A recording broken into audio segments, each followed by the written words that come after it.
You got another trophy. Hello and welcome to I Love You. Take the phone down, put it back, put it down, and there we go. Welcome to Midlife Krisis. We're back! We're back. There's that juice. There's that juice I requested. It's still here.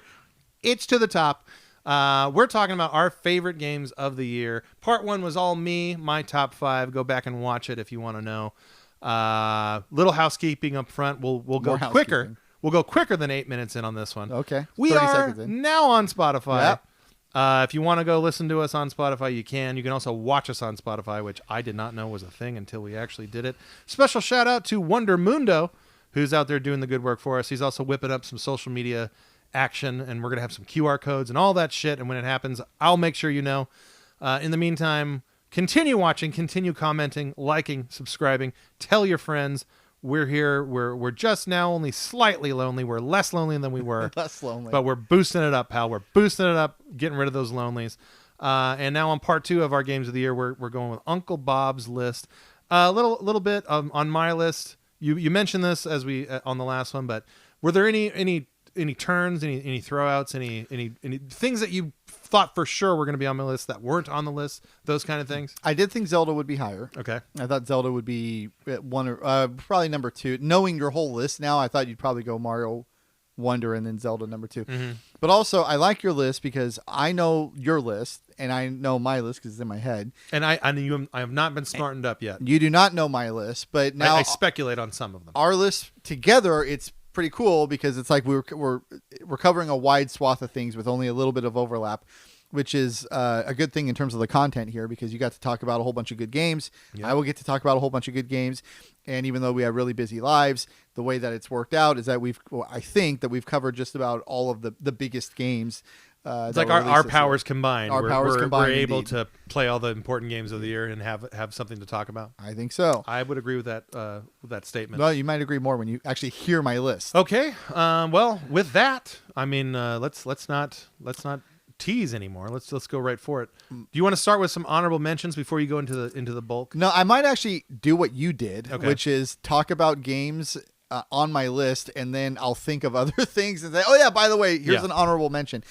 Actually, that's the art of not being super prepared. Yeah, by the totally, way. And right? I'm happy to share my knowledge of same. I have one honorable mention, which will be totally lost on you, but there's a little indie game that's out right now. It's called Inkbound. It's by the developer that did a card battler called Monster Train, and Monster Train is very much like Slay the Spire. Mm-hmm. So it's that gameplay, but in a different. Now I know that form. Slay the Spire is very, very beloved. Slay the Spire is one of the best indie games ever. Yeah, It might be yeah. on the Mount Rushmore with Braid and all the others. Yeah, I've never played it, but that's the talk, the water cooler talk about that. And in terms of influential, we talk about influential games. The card battler thing. Yeah, I was just going to say pretty responsible for that. Right? Yeah, it largely invented that. So somebody took that idea and then made a game called Monster Train, which was also really fun but different. And then this is now their follow-up game to that. It's called Inkbound. It has nothing to do with cards. It's basically like an XCOM tactics game, but with real-time elements to it. It's really meant to be played in co-op. I put about 90 hours into it over the course of a year. It's still in early access, so maybe next year it'll be on my list of games when it actually is released.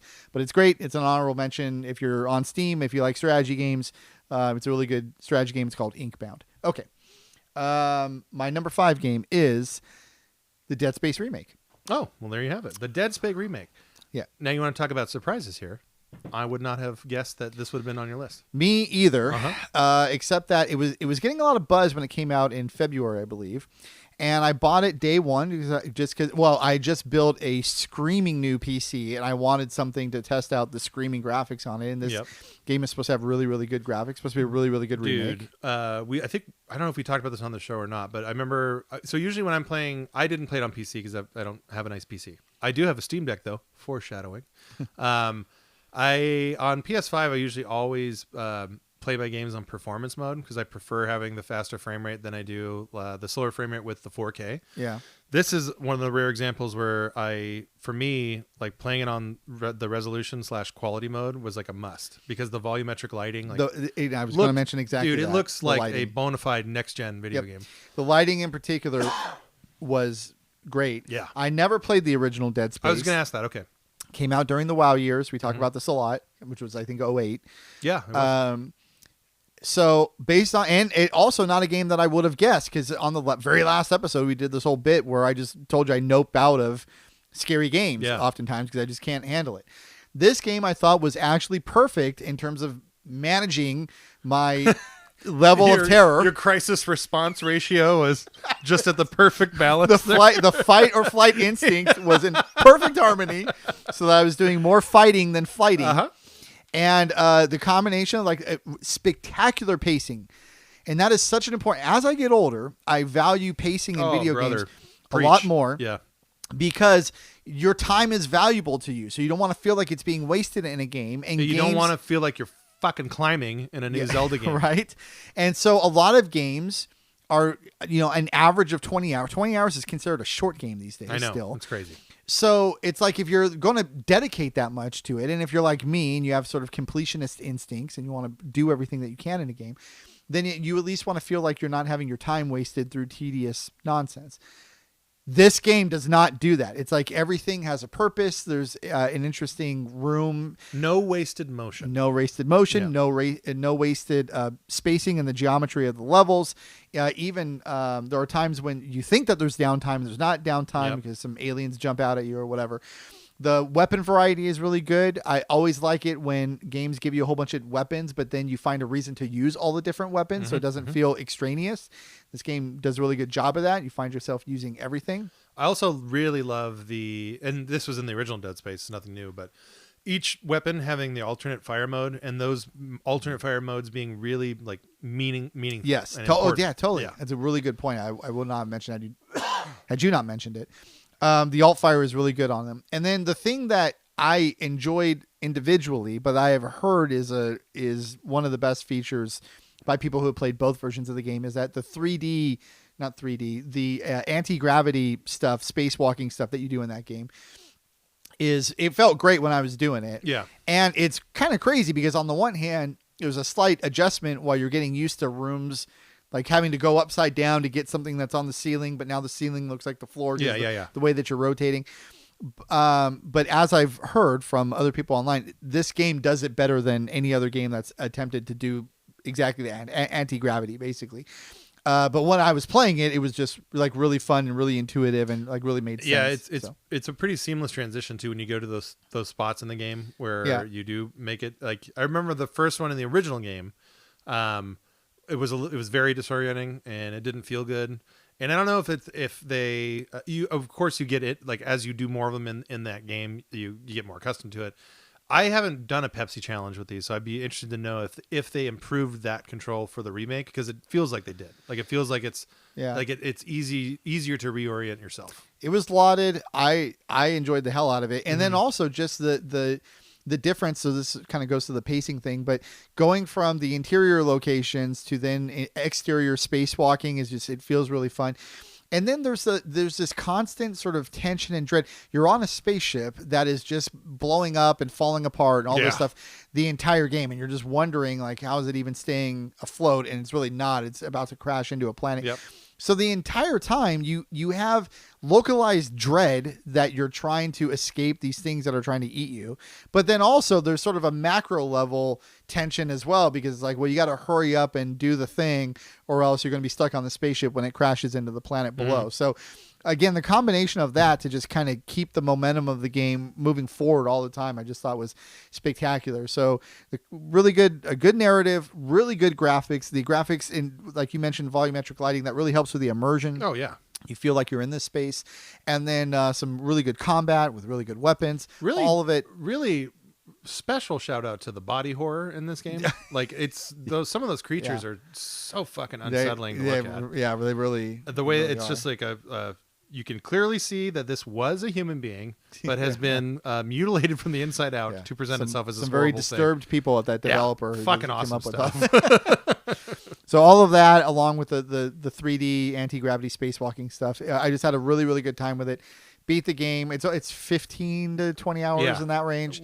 So it felt great dad game. Yeah, felt like the perfect amount of time. Oh, yeah. There's like 15-ish chapters, so you felt like you could do a chapter in 30 to 45 minutes, and you're kind of around there. Yeah, It just nailed it for what it did. It nailed it really well. And what's unfortunate is that because it came out in February, I think and because it's been such a great year for games, it's not being included on a lot of the game of the year list. If you're talking about like a top 5-ish, but if you extend it out to a top 10 and certainly a top 20, I think it would appear on most top 20 lists for sure, and probably most top 10 lists. I think always when you talk about stuff like this, like those first months of the year, like it's so easy to forget those because they're fucking almost a year ago. Number one. Yeah. But like a lot of games that come out at that time of the year, like they are good because like that's like like the first quarter, so you want to perform really strong. So by the end of your March, it looks really good. But it's just every year it's always backloaded. Like it's about getting those games on the shelves or on digital storefronts so that you can make as much money as you can from like the November, December pushes. So yeah, it's really easy. Like Fire Emblem Engage came out in January of this year, and I totally forgot that was a 2023 game. Yeah, well, and again, it's difficult in a year like this, which is just chock full of Hall of Fame games, like the whole friggin' year through. So, all right, so that's my number 5. Number 5. Now we go into number 4. Number 4. I'm ready. Which is Spider-Man 2. Oh, okay. Spider-Man 2, a game I have not even looked at this year so far. So I'm playing through it now. I'm about 80% of the way through it. So before you dissect 2, give me the Cliff's Notes version of because I know 1. It's a very similar experience. Spider-Man 1 to 2, Miles Morales. They all kind of live together. Correct. How much of a fan of the other Spider-Man's games that is it? Is it Insomniac, right? Yep. Okay. So where do these Insomniac Spider-Man games rank for you? They rank as good to great. Certainly playing the first Spider-Man. I played the first Spider-Man when I got my PS5, and which was a few years later than everybody else played it because I think it came out in 2018 or 19. Yeah, for PS4. For PS4, right? But I really liked it because it was really fun to just web around the city of New York. Moving around in that game feels great. And I thought that the story was good, and I liked all the collectibles, and it was, I think, my first platinum trophy. So there you go. So that was when you started using. That was your first hit. The dealer gave you that one for free. That was the one I got for free. Yeah. Well, technically, Astro's Playroom, I guess, was the one I got for free. That's the one. Yeah, literally. And then Spider-Man was the first one I actually paid for. Yeah. And then I played through Miles Morales, same thing. And I did the deal where you bought Miles Morales with your PS5, and then you got the original Spider-Man for free. So actually, it was for free. Haha, now we're back. And it was fantastic. It was really great to play those games back to back. Really liked both of them. Miles Morales, I thought I've almost never had this complaint about a game, but it did feel too short. So I think Miles Morales is the stronger game of the two because I think its timing is perfect. I think it is shorter. And I could see why you would say it's too short.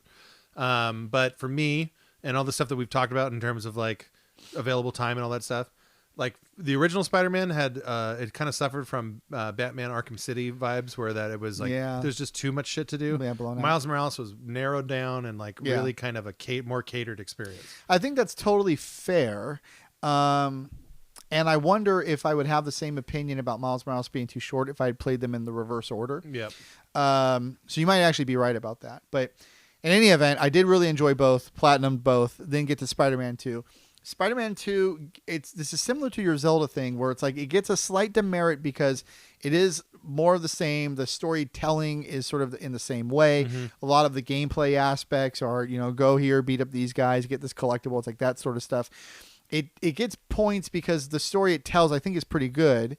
And also there really is a noticeable uptick in the scale of the game, but not in an obtuse way. New York City is just more interesting and more alive in this game compared to the first two games. And that's something that I'm looking for as we advance graphically and technically into these next generations. A big criticism that I have of both Breath of the Wild and Tears of the Kingdom is that it's this giant open world that's completely empty. Like very, very few feelings of like, you have your towns and all that other stuff. And even the towns, it feels kind of sparse. So like the limitations of the Switch being what they are, that's fine. But still, like, come on, give me some more shit, guys. So we've come so far in terms of graphic fidelity and games looking like how real life looks, but there's still a lot of opportunity there to make worlds feel lived in. Yes. And Spider-Man 2 does a really good job of making the world feel more lived in. Now it's New York City, so There's still a long ways to go to make Yeah. it feel like there's 8 million people that live there, but it's a significant improvement over the original Spider-Man and over Miles Morales. There's more map. You can now get to places of Brooklyn you didn't have access to before. Just really a really good experience overall. You know, one of the things that is often said about Shenmue, and I work this in whenever I can, is that for as old Every episode. for as old of a game as it is, I replayed one recently. Say what you will about it, but lived in it very much feels that way, and it's super old, and it really, really, really feels lived in. Those Yakuza games that you also really like, Yeah, aren't same they deal. supposed to be like that? Yeah. Judgment. Yeah, they're definitely like you feel like you're in a live city, like Yeah, no a live question city about in it. Japan. Yeah, That's where I'd like to go. Yeah, it's cool. I've done it a Take me couple to times. Japan. I recommend it. But back to Spider-Man 2.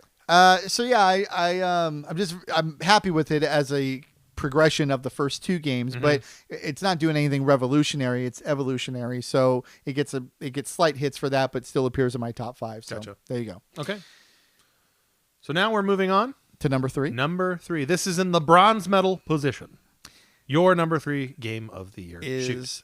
your number 3 game of the year, Pikmin 4. Oh, we even lined up on the We on did. the numbers. On Look at the that. placing. Look at that. That's just cosmic justice. So Pikmin 4 is just an absolute triumph of a game. I don't need to say too much because you said a lot during your bit. I particularly like, though, just the gameplay hook of attempting to be efficient in the way that you play through the levels. Good. Yeah, good point. Is just so satisfying So to satisfying. Yes, that's the word. do. And there's nothing that just feels better than when you have 100 Pikmin and 30 are getting an orange somewhere and 20 are bringing another thing back and then 15 are over here killing a thing. And it's just like, I'm accomplishing so much sitting on my couch with holding my controller. In your underwear and socks. Yeah, the whole idea of the Dandori. The Dandori. The concept That's right. of strategizing with as much efficiency as possible. Yeah. Like when a game does something like that where you're rewarded for it, that loop is so addictive. Totally. And I haven't played a game in recent memory that has hit like on this exact thing as perfectly as Pikmin 4 did. Yeah. A game that almost no one has played. It's called Birthday's the Beginning. It was developed by the guy who came up with the original Harvest Moon. Similar type deal. It's like a life sim, like a Sim Earth kind of a deal, but you have to juggle many things at once. And when you get that feeling right and you see like the change in evolution on your planet, oh man, it feels so good. But then with Pikmin 4, it's like even more visceral because like essentially what you're seeing is a battlefield. And you're trying to accomplish like tactical things on this battlefield, Right, yeah. And That's like right. when you're firing on all cylinders, like you feel like fucking Napoleon. Like it's just great. Napoleon. It's just a really good time. So if you're doing the PvE content, it feels really good. But then those PvP battles that they put in there, Yeah. the Dandori Mhm, battles, Dandori. the Dandori battles, those are really fun also. So if you have a competitive streak about you, then it's really fun to do that as well. One demerit that we both have to agree on is the fact that you can't do these Dandori battles online. And what a misstep. Okay, so yes, and also now we're at the end of the Switch's life, and Yeah. holy Christ, Shigeru, I know you're a subscriber to our show. He's an avid watcher, avid fan and follower. For the love of God, please, with the Switch 2, just build out the online space a little bit better than you did with the Switch. It is the most glaring wart on an otherwise impeccable system. And we're just asking for just a little bit better. Just I'm not expecting anything that like on parity with Microsoft or Sony. Yeah, Just a little bit. Just better. a little bit better. Just a little. So like a game like Pikmin 4 that has this fantastic player versus player battle that you can do against a computer opponent. Why on earth would you not make it so that you could play against your friends in that particular mode? Why wouldn't you do that? For the love of God. Do you remember the Pikmin 3 Deluxe debacle of the great debacle of 2022? Oh, is that when you and I thought that we could you play and I, together? we were both super excited to double dip on this thing and play it again. And the whole reason is because they had advertised online play. Yeah. And so I just took it very naively, and I shouldn't have, because I followed the industry and I followed Nintendo. I just assumed that they meant because What a mark. total What a mark, total trick ass mark. But so Pikmin 3 has this really, really, and it's very similar to Dandori. In fact, I think it's maybe the exact same thing. But we played it all the time on the Wii U, like head-to-head competitive, one-on-one. So we just assumed that mode would be that. Yeah, And then yeah. it turned out that the online play that's advertised on the box of Pikmin 3 Deluxe is just like a leaderboard. And it's like a leaderboard on like this little like subcategory of the game. And then we figured it out not just at the We last were- minute. We were in the We were game, in the game. trying to connect Yeah, to each like, other. Man, we got all the time in the world to play with my friend. We're gonna have so much fun doing Braveheart with Pikmin. And nope. What you're gonna do is you're gonna turn this console off in anger, which is exactly how that went. So when Pikmin 5 comes out in 2037, Come on, please do it. hopefully there will be an online mode, and then it will be my number 1 game of Yeah. the year and not my number 3 Exactly. game of It's the year. all you need to do, Nintendo. Just follow these rules. Okay. So we're kind of moving right along here. So I'll just get to number 2. Okay. And I like what I'm going to do here because my number 2 game is Baldur's Gate. Okay. Whoa. So Baldur's Gate 3, which was, I thought for sure, I did say it was either your 2 or your 1. You did say that. But I thought I had a lot of confidence in that it was going to be your number 1. Now that I know it's your number 2, number 1 is a toss up. Yeah. I like you to me, I don't know. I have no idea. You'll probably never guess my number 1. But let's talk about number 2 first. Let's do that, please. I put 170 hours into this friggin' game. That's a long time. Now, maybe I had 10 to 20 hours just idling on the like where it's opening, but I'm alt tabbed and then doing stuff on Windows. And then there was, I kid you not, probably 20 to 30 hours of me just doing inventory management.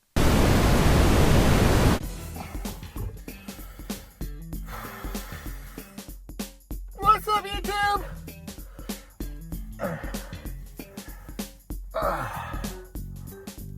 Oh, it's fucking dirt. I just want to clean my body. I just want to fucking wash myself. And then again, I can do that in the fucking Yaris. There's no bathroom in here.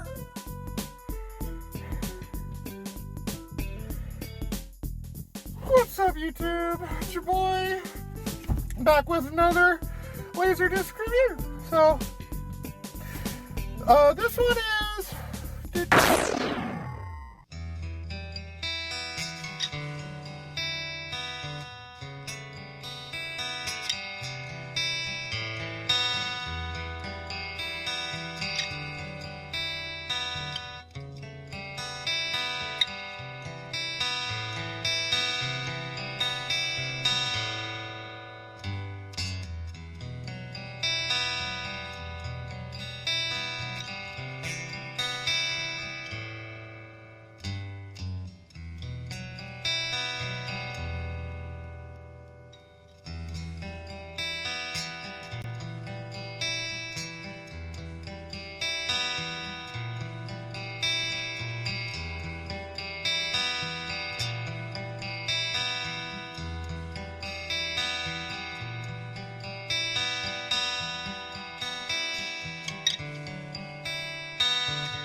I became obsessed in that game with maximizing everything.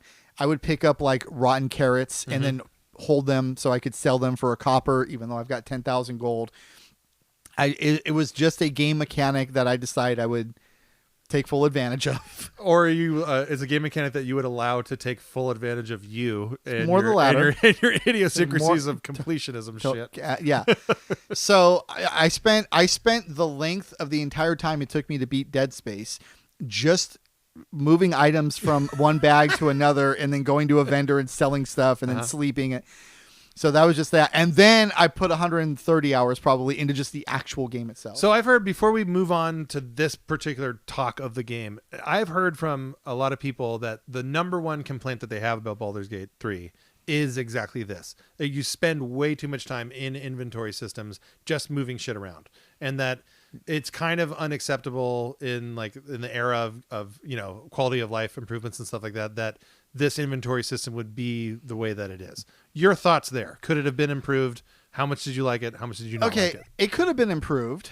I won't say I liked it or disliked it. I would just say that I blame myself. Okay. Because as I was doing it, I knew that I didn't have to be quite so efficient about everything. You knew how this was affecting your brain, basically, as it was happening. Of course. Yeah. like with so many other things in my life. Right. Like platinum trophies. Yeah. It was like, I'm doing this to myself, so I will just accept it and then continue to do it. You would make such a strong Catholic. I mean, just think about it. I was raised Catholic. There you how go. do you know? So it's in there. It's ingrained. It's like Catholic school for second and third grade. Yeah, it's like who knew that I would end up this way after being raised Catholic for 10 years of my life. life. As you flagellate yourself. Get that platinum trophy. So, all right. So anyway, the actual game itself, it could be more efficient. Mm-hmm. The game gets very slight demerits from me because, first of all, I played the prior game that I can't think of now that the company made. It's not called. Shit, I forgot. Oh, isn't it Divinity? Thank you for saving me on this one. You Divinity. got it, pal. So I played. If you played Divinity or Divinity 2, Baldur's Gate 3 is just in terms of the gameplay, it's actually pretty similar to those. And those games in and of itself were obviously very similar to Baldur's Gate 1 and 2, right? Yes, they're not as closely related as the Pillars of Eternity was or Tides of Numenera was, because those were both games that were created from former either Black Isle or BioWare developers. Right. But you could see an obvious homages to the Baldur's Gate formula, basically, right, in the Divinity games. So that's true, and that's a good point. But if you'd played those games, and they were really highly rated, but not super highly selling, you could see the Baldur's Gate influences coming. So when I played Baldur's Gate 3, it was great. It's my number 2 game of the year. It's just it didn't like totally blow me away because like I played Divinity, so I kind of knew what was going on. Yeah. What did blow me away though was just the scope of the game. It's unbelievable just how much they've crammed in, and so much so that I almost want to give the game a demerit because I spent 130 hours just playing the game and probably saw maybe 60 to 70% of the content, something like that. And if you're a completionist like me, it's like, well, what did I miss? What's everything I missed? And I'm sure that kind of burns up a little bit. You can go online and look at that stuff, or you can do a second playthrough. But even for me, there's just no way. I can't go back and do this all again. It's way too much of a time commitment. Yeah. So it's like, okay, I'll just do the playthrough that I did and then, thumbs up game and then kind of call it a day. But I had 80 hours into it through the first 2 acts. And then you get to the act 3, which they say is the longest act. And it is. Right. Because it was another 90 hours of just act 3 if you add up the whole 170 that I put into it. So it's just so massive. And you referenced this earlier, and it's true. I had been giving you messages towards the end. I was just like, I just need it to end. So let me recap this real quick. So a friend of the show, Prince Danny, and I, we are in a consortium where we play online games together. And a couple of times we would try to meet up and get a game going with you. And I would be like, hey, man, we're playing Luigi's Mansion 3 or whatever you want to play. And your response was just Baldur's Gate. Just the 2 words. And then from that, we understood like, oh, no, Uncle Bob's at work. we can't bother him right now. And then once you're halfway through Act 3, it is a slog. Yeah. But it's like, well, I'm 100+ hours. What am I going to do? Yeah, Stop? Yeah. I'm going to stop. And also, Baldur's Gate is particularly special to me because had we done a greatest games of all time episode, I would have told you that Baldur's Gate 1 or 2 are to this day in my top 5. They're probably like 3 or 4 all time. We covered that. I want to say it was on our PC ports episode. You talked glowingly about how you naturally transition from being a real world D&D fan into a computer D&D fan, which is essentially what those games are. So having played those games, having seen the reviews that were coming in for Baldur's Gate 3, whatever it took, I was going to play this game to complete the saga. And now, of course, because this game is done so well, there's a Baldur's Gate 4 and 5 and Baldur's 6, and we're gonna see a lot of these. But I waited 20 years for this.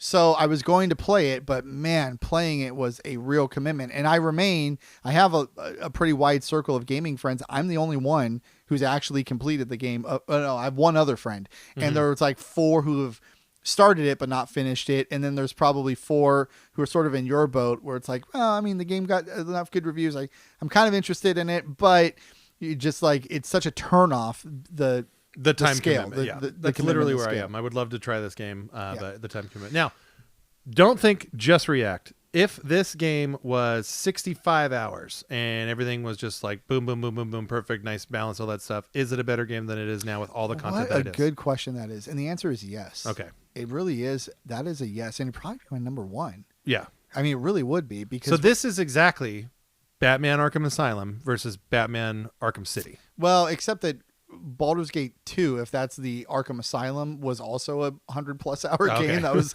massive in scope. Well, no, I bet my point is like, so Arkham Asylum, which you and I have agreed is the greatest licensed game of all time. Yes, we do. It's just a damn near perfect experience. Like Absolutely. The runtime and the pacing and all that stuff. And then they took that exact thing and then times everything by 10. Yes. And that's what Arkham City is. Yeah, and it's not fun because the scope of it just gets ridiculous. Okay. And the scope of Baldur's Gate is ridiculous, but it's certainly a better game than Arkham City. So I'll at least start with that. And it doesn't feel really repetitive. The story that they're telling is interesting all the way through. Okay. Yeah. And, I mean, it's just 3 games in one. Act 3 could just be its own game, and it's not. It's Act 3 of a 3-act game, each individual act of which could be its own 40-hour game. For sure. So, and by the way, they 10 years ago, if this game was released in full, not just like the preview shit that they do on early Steam, access, early access. Thank you.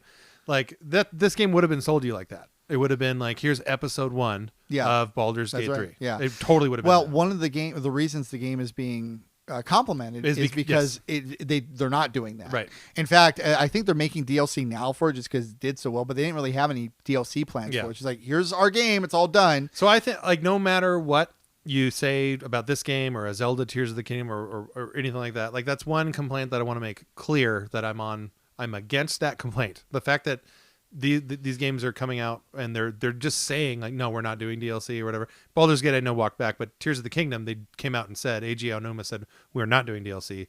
That shit is refreshing today. To release a game and like, here's the game that we made and that's it. The whole experience. Yeah. More of that, please. Like I'm happy that that's becoming somewhat of a trend amongst bigger games. They did that with that was supposed to be last year's one of the games of the year, God of War. They didn't have any DLC plans for that, and now there's a big rumor that they're actually doing DLC for because the game sold so well. So that would be kind of a nice sea change. So anyway, Larian Studios just won 7 Golden Joystick Awards, and it's my absolute expectation that this game wins the majority of the video game awards next month. But for me, it's only number 2, mostly. And man, that was a really just a good hypothetical you just gave me a second ago, because it really was more of it was a thought exercise. Well, it did exercise. It was most exercise I've gotten today. Because if this game was 60 hours, which is still a hell of a long game. Oh yeah. It would be a better game, and it almost definitively would be my game of the year. Then it does get marked down a little bit for the length. I'm going to get on that train right now with Tears of the Kingdom as well, and I'm going to say if it was that same thing but just more compacted and more like curated in terms of the experience, I think it would be a better game. Yeah, like, this isn't like this is been a slow evolution of game design. I feel like, especially at the AAA level, like making these games bigger and bigger, but like physically, like the spaces that you play them in, make them bigger and bigger and bigger. Yeah. Obviously, there's an appeal to that. Like you're getting closer to real world shit, and that's fine. Like don't stop innovating there. That's cool. But at the same time, like if you are going to be making these big games, I think it's important for developers to consider like actually fleshing out those big worlds with meaningful shit to do. Right. Rather than just like, here you go, figure it out, make your own game. Yeah, don't just add square footage. Yeah. And so that you can brag and say, well, we have 600,000 square miles. Or mountains to climb. Yeah. Just provide interesting content within all of that. Okay, so that's my number 2, and you will never ever guess my number 1. So I'll just. I think I am gonna guess your number 1. Are you gonna guess? I'm gonna guess my number. You can shoot this down, but I feel like I'm gonna say it, and then I'm gonna go to me and go to you. Here we go. Your number 1 game of the year is Dave the Diver. Nope. Oh. Fuck. Okay. Good well, guess. Here we go. That should be an honorable mention, though. Okay. That game is really fun. Fun. There's 2 indie fishing games that are out there right now. One is called Dredge. The other is Dave the Diver. They're both getting really good reviews, and they're both really great. Neither of which is my game of the year. Okay, so now I'm in full blown surprise mode. So Yeah. let us have it. What is Uncle Bob's number 1 game of the year? So this is, first of all, this is going to blow you away. Second of all, I have no idea how you're going to even ask me questions about this game because it's mostly outside of your wheelhouse. My number 1 game of the year is The Talos Principle 2. That's the Myst game, isn't it? Portal 2 is probably the closer Okay. analogy. It's a puzzle game, really. Now I guess Myst is a puzzle game too. I've seen you play this game on Steam lately, a lot Yep. of it. I didn't know that this was a 2023 game. It came out November 3rd. It Holy came out shit. this month. Okay. Yeah. In fact, it came out so late in the year that it's missing a lot of the year-end lists because nobody's playing it and everybody's got Makes due sense. dates for their lists. This game is an absolute titanic achievement in puzzle games in general. It is so much friggin' fun to play. So let me try to set this up briefly. The original game, the Talos Principle, first of all, the developer is Crow Team. Crow Team does the Serious Sam games. Nobody expects the developer of Serious Sam to come up with a really thoughtful, philosophical puzzle game. What was the Crow Team also did Xeno? What was it called? Xeno Strike? Xeno? Oh, I don't know. It was so it's on the Source Engine 2. Xeno Clash, I think is what it's called. Okay. And it's this like really out there, basically like imagine a first person Final Fight or Streets of Rage, but set in this like super weird, like foreign concept type world. And like the main character, the main bad guy was known as the Mother Father. It's fucking out there, and I loved it. I loved it. They made 2. There was Xeno Clash 1 and 2, I believe. Yeah. But those are Crow Team games, and for what it's worth, those Serious Sam games are great. By the way, Right, but they're brain dead action games. Thank you. For sure. So those guys, Yeah. come up with this like super philosophical like AI robot. So that's puzzle more game. Xenoclash. Like Could be. the storyline in that game is like it's this weird existential, like way heady shit. It's pretty fucking cool. So the original Talos Principle is you are a robot and you're in a world that you eventually find out is a computer simulation. And what happened is, cliche of cliches, humanity, there's a disease, everybody's going to die. And then this is almost like exactly the plot of the Horizon games, by the way. And then some brilliant human scientist creates an AI program to test robots that might come after humans have all died, to set the robots up to continue the work of humanity. And your progress in the first game is basically to just learn what humans were like, and then so you can become more human. And then at the very end of the game ends, the original game ends with you as a robot waking up out of the simulation that had been created to train you to be a human, waking up to actually now live in the real world. The sequel, now 10 years later, starts off after that. And actually, it's after that, because there's this gap of time of some indeterminate amount of time where the robot wakes up and then creates other robots, and then the robots kind of rebuild society, and then you come along. You're the 1,000th, and now the sequel, the 1,000th robot that's been created. Gotcha. Okay, so now you start in the sequel, and first of all, the graphics in this game are freaking amazing. And the original one too had, like, from what I know about it and what I saw, it looked really, really, really good. Yes, it's really good. It also, since there's other robots in the world now, you're not alone. You can actually talk to other people, and they can talk to you. So it feels better that way.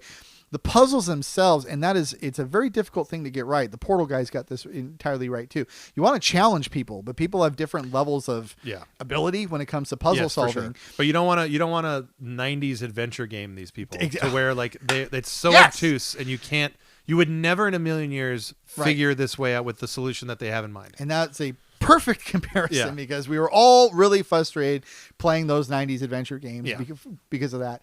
So in the sequel, they give you a mechanic where you get these little sparks if you explore the map enough, and you can use the sparks to help solve puzzles. So it's not a crutch. It's just something to help you along if there's one particular puzzle that you're getting stuck with. In terms of the content, there are 110-ish puzzles in the whole game. It's like a pretty meaty amount. Each one is taking me about somewhere between 5 minutes on the low end, 20 minutes on the high end. Maybe the longest one I've done to be 30 to 45 minutes to figure out. They are challenging, and I'm at the very end of the game now, and they're particularly challenging.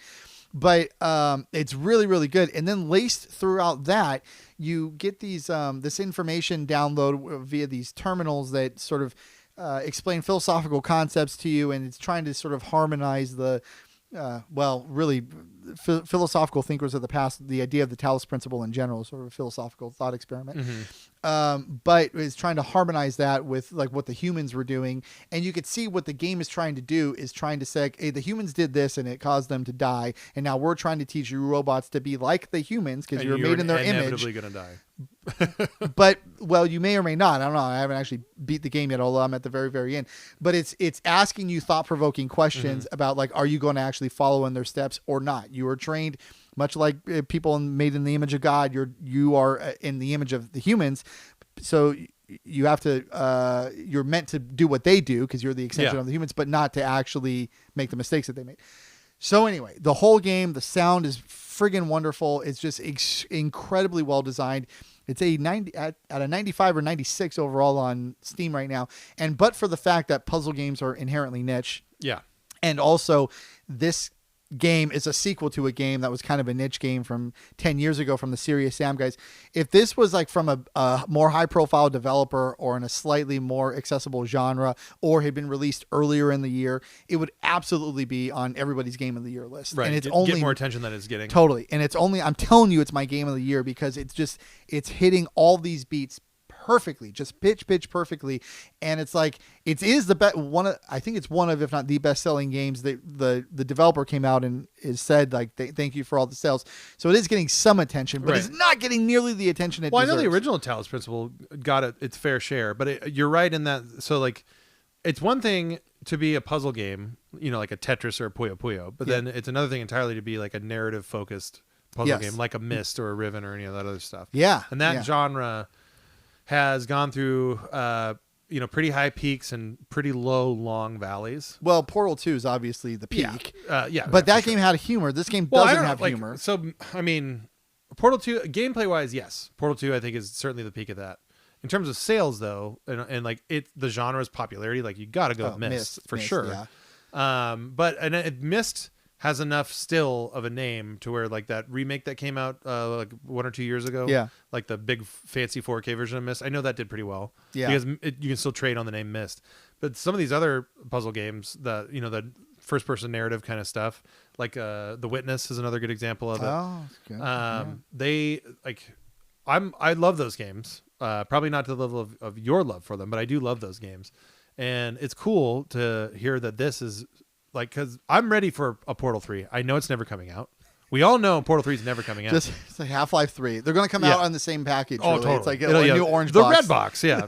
I'm playing a little bit through Portal 2 again on the Steam Deck, and it's really making me want to play a game like that. Yeah. Let me ask you this. Is Talos Principle 2 a verified Steam Deck game?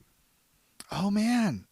If it is, I think you may have gotten a sale. I don't know. Well, first of all, I told you I would share my library with you, but I don't know that it is. I'll check that off air. That's something I should know. And anyway, the answer should be yes. Yeah. But it is a graphically intensive game. Okay, but also gotcha. your Steam Deck is brand spanking new. It's brand spanking new. Brand spanking new. Yeah. So anyway, that's Okay. my So your game number of the one year. game of the year. And Yeah, it I really tell is. you, that was a shocker. Wasn't expecting that at all. I wasn't expecting it. If you had asked me, we'd done the show on Halloween. Yeah. I would have been like, Baldur's Gate guy, that's the game of the year. Yep. And now a few weeks later, it's actually changed because this game is just that freaking good. I have the game I most want to play that I haven't played yet. Well, you've sold me pretty well on Mario Wonder, so maybe that's number one. Yeah. But I think Alan Wake 2, the way people talk about that. Yeah, I want to play Alan Wake 2. I loved the original Alan Wake. I never played the remaster, but I played it the first day that it came out on 360. I was all in on that game, and it's one of that system's best games, even though now it's been ported to everything. But like, there's something about that world. Like, Control is a really, really good game. Yeah. Alan Wake 2, they all kind of fit in this like cinematic universe type of a thing. I platinumed Control, and there's Alan Wake references in there's Control. Yeah, there's that Alan Wake DLC. I was like, what? I don't know what this is. And now I'm playing Alan Wake Remastered to attempt to get to Alan Wake 2. Yeah. And so probably by the end of the year I'll have achieved that. But as of right now, Talos Principle 2, that's the game of the year. Well, hopefully me and you both have played Alan Wake 2 by the end of the year. I refuse to change my list, even if I think that it's the best game of this year. So, sorry. That's the Brian breaks. difference. That's the breaks. So my number one, Super Mario Wonder. Your number one, Talos Principle 2. I think that, in a nutshell, kind of explains us as totally people. Does. That really, really puts a nice little bow on things. So yeah, 2023 has been one hell of a game year. Hopefully 2024 keeps that momentum. I think it's a lock that we're getting a new Nintendo console in 2024. Well, late 2024. I guess. Oh yeah, right? for sure. So But Thanksgiving. it's gonna happen, and it'll be fun. And really hope Metroid Prime 4 is a part of that package. Although I am not holding any breath for that to be a thing, but we'll see. So yeah, any closing thoughts on this fine year of video gaming you want to throw? No, really. But there's a couple. I haven't played the new Plague Tale game, but I really like the original game. So that's one that's like, had I played it, maybe that would be an honorable mention, something like that. Just a really good year of video games overall. If we can, there's also the Mario RPG remake. Oh yeah, that I really, too. really want to play that. Even though like I've played Mario RPG so many times, and I know that one of the highlights of this game is how faithful it is to remaking that game. I still feel like I have to play that game because Mario RPG, it's one of my all-time favorite. It's one of my all-time favorite video games, and it's one of my all-time favorite giant company collaborations with Square and Nintendo. So there's that too. Advance Wars you told me to get, then I did get, and then it was fantastic. That's a great game. So it's just, I don't need one of these every year. I need a year like this every 3 to 5 years. Yeah. And then give us breathing room, right? Breathing room next year that'd be good. It'd be helpful. Yeah. Well, with breathing room, I think we should do a gentleman's handshake. This is 2023, so let's go out with style. Okay. I'm gonna go here, and then I think I want to do like this. I'm with you. I'm reaching.